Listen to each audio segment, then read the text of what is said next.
This is Jed Distler, and welcome to the Piano Maven, your friendly podcast guide to piano recordings.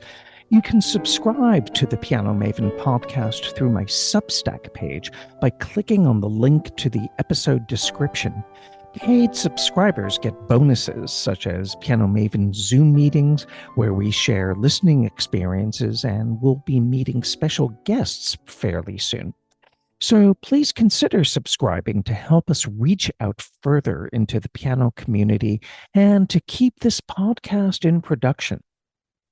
It's possible that Carl Maria von Weber's Invitation to the Dance is his best known composition, although the overtures to the operas Der Freischütz and Oberon probably rate very highly in that regard. And also the Concertstück for piano and orchestra of Weber used to be really quite popular. It's not performed as frequently now as it used to be.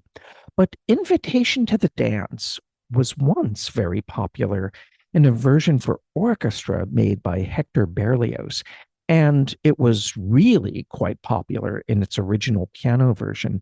And in the early days of 78, many pianists were encouraged to record it.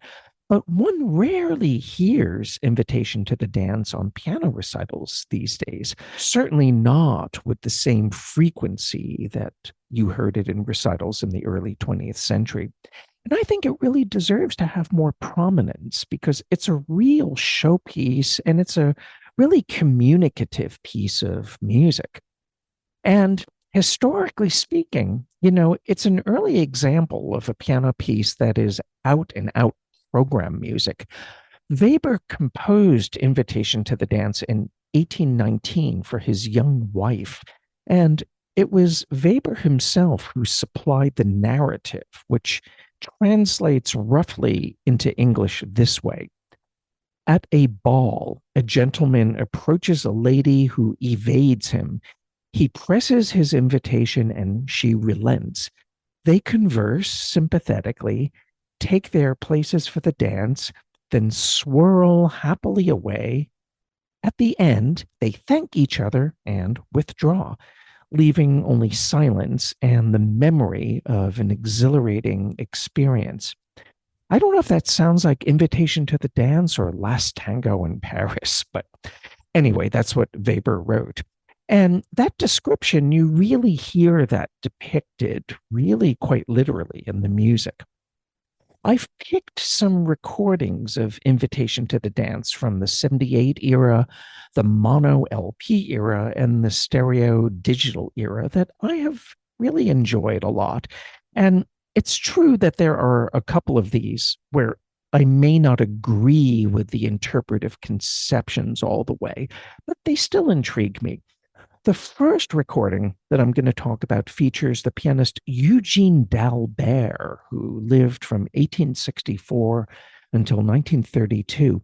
He was a highly celebrated pupil of Franz Liszt, and he also pursued a career as a composer. In fact, his interest in composing led to him neglecting piano practice. So he was known for his wrong notes, and he also approached recording in a rather casual manner. And there's often a cavalier and rather slapdash quality to his recordings. But in the recording Eugene d'Albert made of Invitation to the Dance, which I think happened between 1910 and 1912, he's in pretty good technical shape, and there's terrific energy and security technically. And you get a hint of the power and the force that he must have conveyed in his prime. And he does play a heavily abridged version of Weber's text. And usually on 78s, pianists had to abbreviate the text, leave out repeats, and take out sections, from different parts of the piece. But still, I think you get a really good idea of how he must have played this piece when he was close to his best. Alfred Cortot's acoustic recording of Invitation to the Dance leaves out the slow introduction, but he does play the entire work in his 1926 electrical recording. And this is a wonderful recording. It's so full of dash and personality. And also considering that Cortot was another pianist prone to finger slips, he's on really great form here.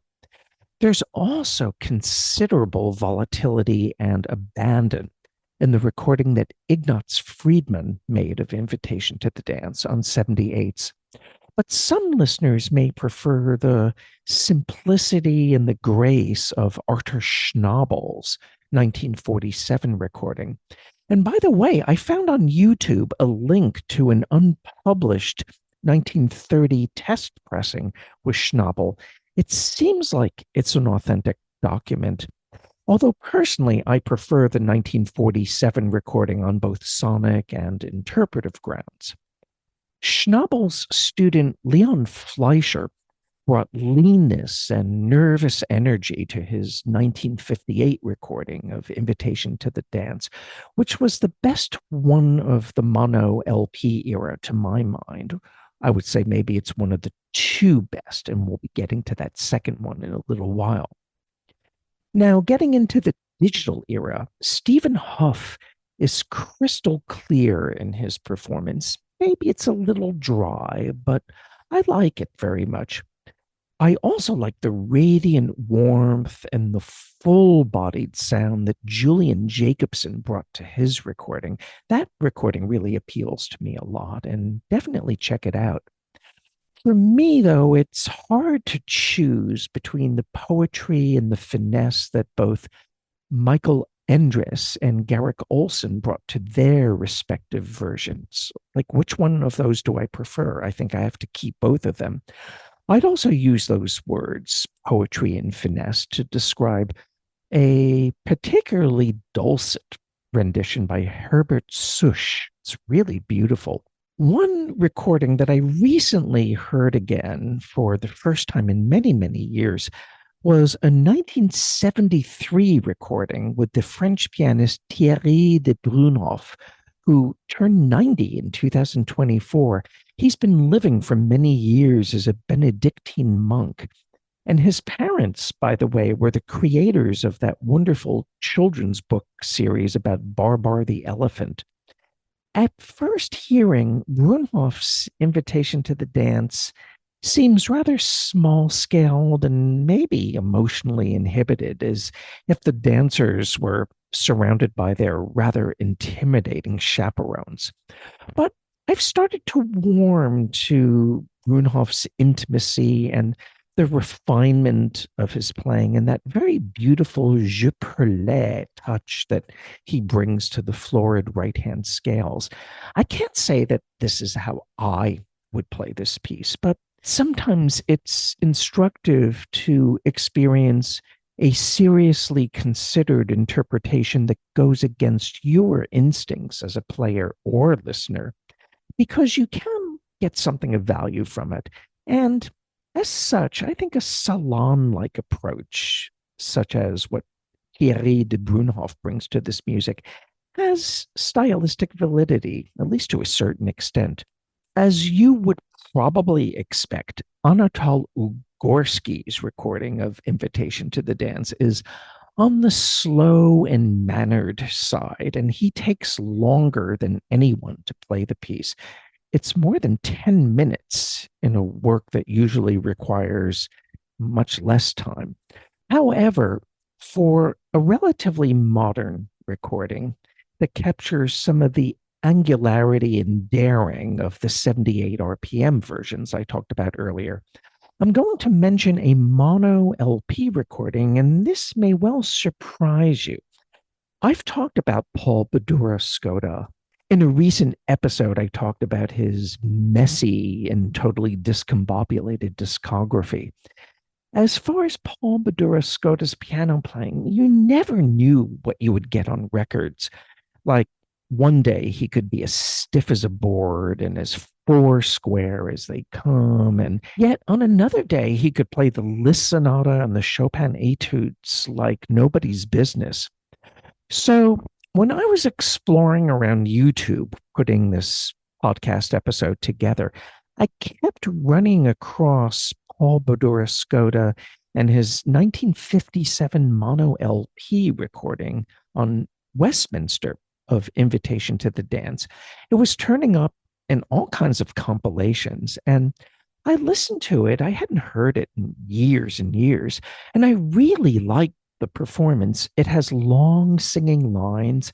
It has dynamic surges that ride over you like ocean waves. It has great dynamic contrast. And you really get a sense of Weber's narrative subtext coming to life.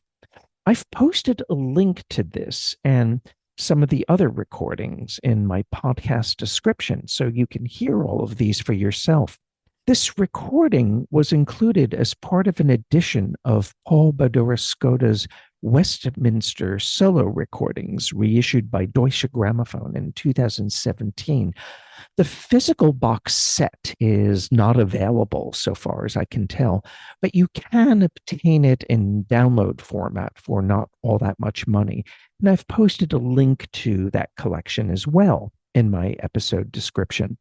And I almost forgot to mention that several pianists made their own performing versions or transcriptions of Invitation to the Dance, like Karl Tausig, like Adolf von Henselt, and Leopold Godowsky. And basically, these versions add notes and expand the passage work, and they basically make Weber's original score into a more elaborate and technically difficult piece. Probably the best recording of the Tausig arrangement is the one made by Benno Moiseiwicz on 78s.